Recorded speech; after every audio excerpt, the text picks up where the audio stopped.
Salam damai sejahtera dan selamat pagi Bapak Ibu Saudara Jemaat yang diberkati Tuhan. Mari bersama-sama kita masuk ke dalam renungan pagi kita saat ini. Kita berdoa. Allah Maha Kudus, terima kasih untuk penyertaan-Mu sepanjang malam peristirahatan kami. Dan saat ini sebelum kami melakukan setiap aktivitas kami yang Tuhan masih percayakan, kami rindu untuk disapa oleh kebenaran firman-Mu. Berikanlah kami kemampuan agar kami mampu untuk memahami firman-Mu dan melakukannya di dalam kehidupan kami. Berfirmanlah ya Tuhan, karena kami telah siap untuk mendengarkan. Di dalam nama Tuhan Yesus firman yang hidup, kami sudah berdoa. Amin.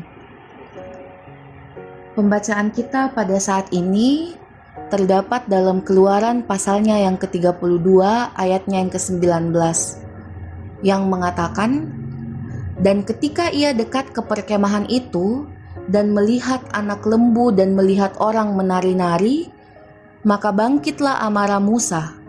Dilemparkannya kedua loh itu dari tangannya dan dipecahkannya pada kaki gunung itu."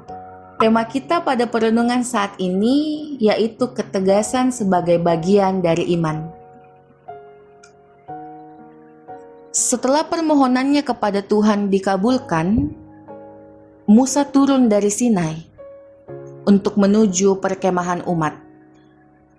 Musa turun dengan membawa 2 loh batu dan isinya itu harus disampaikan kepada orang Israel ketika Musa tiba nanti di perkemahan mereka.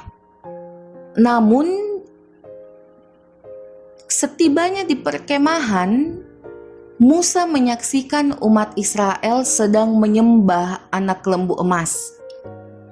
Oleh sebab itu, kemudian amarah Musa bangkit. Ketika amarahnya memuncak, 2 loh batu itu dilempar dan dihancurkan oleh Musa. Tindakan ini merupakan lambang kemarahan Allah karena Israel lagi-lagi melanggar hukumnya yang tertulis di 2 loh batu itu. Penghancuran 2 loh batu itu diikuti oleh penghancuran anak lembu emas. Musa yang merupakan pemimpin bangsa Israel pada saat itu membakar serta menggiling serta menyuruh umat untuk meminumnya sebagai lambang bahwa mereka harus menanggung perbuatan dosa mereka. Dan ketika kita membaca secara keseluruhan, anak lembu emas itu dihancurkan Musa dengan tidak berbekas. Bukan hanya bangsa Israel yang ditegur oleh Musa, dan bukan hanya anak lembu emas saja yang dihancurkan oleh Musa sampai tak berbekas.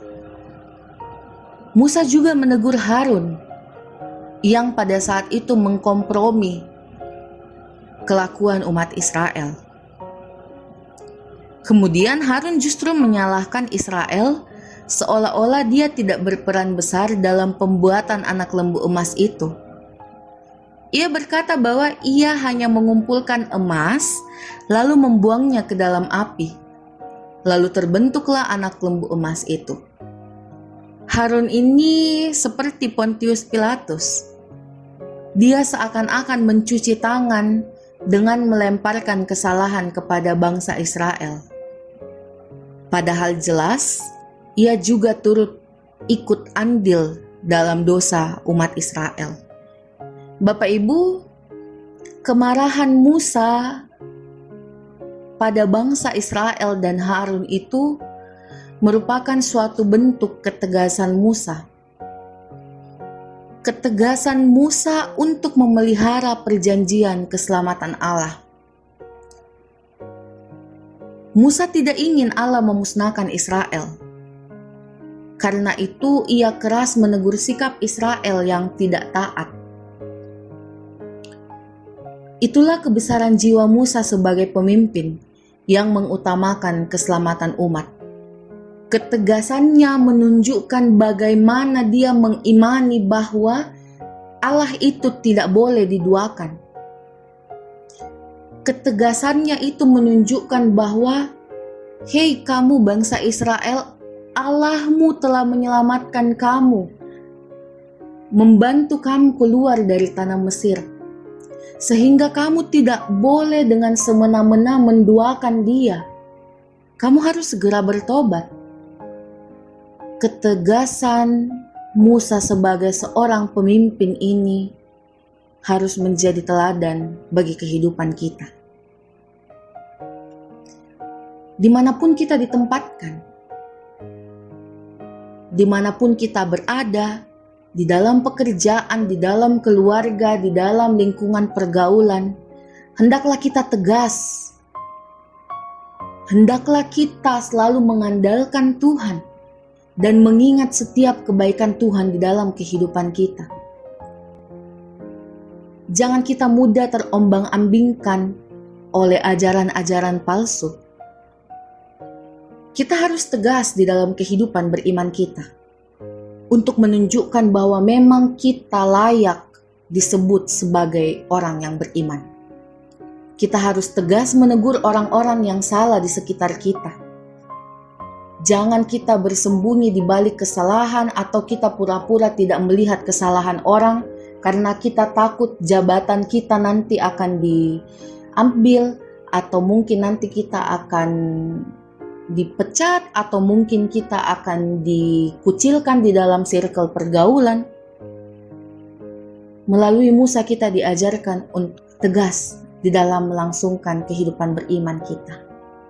Bapak Ibu Saudara, kiranya firman Tuhan ini menguatkan kita di dalam kehidupan kita sehari-hari. Mari kita berdoa. Memang tidak mudah ya Tuhan untuk hidup sebagai orang yang beriman. Tapi kami meminta bahwa Tuhan selalu ada bersama-sama dengan kami dan menguatkan kami di dalam kehidupan beriman kami, agar kami mampu dengan tegas untuk menindaklanjuti setiap hal-hal yang salah di dalam kehidupan kami. Dan kami juga minta pertolongan-Mu agar kami mampu untuk memperbaiki diri kami untuk menjadi pribadi yang lebih baik. Agar senantiasa refleksi Allah di dalam kehidupan kami itu boleh nyata di dalam kehidupan beriman dan bersesama kami. Bapa di dalam kerajaan surga, kami menyerahkan semuanya ke dalam tangan pengasihan-Mu. Segala aktivitas kami, segala pekerjaan kami sepanjang hari ini, biarlah Tuhan yang mengambil alih dan Tuhan yang memberkati, mencurahkan setiap berkat di dalam setiap yang kami kerjakan. Ampuni setiap salah dan dosa kami ya Tuhan, di dalam nama Tuhan Yesus kami sudah berdoa. Amin.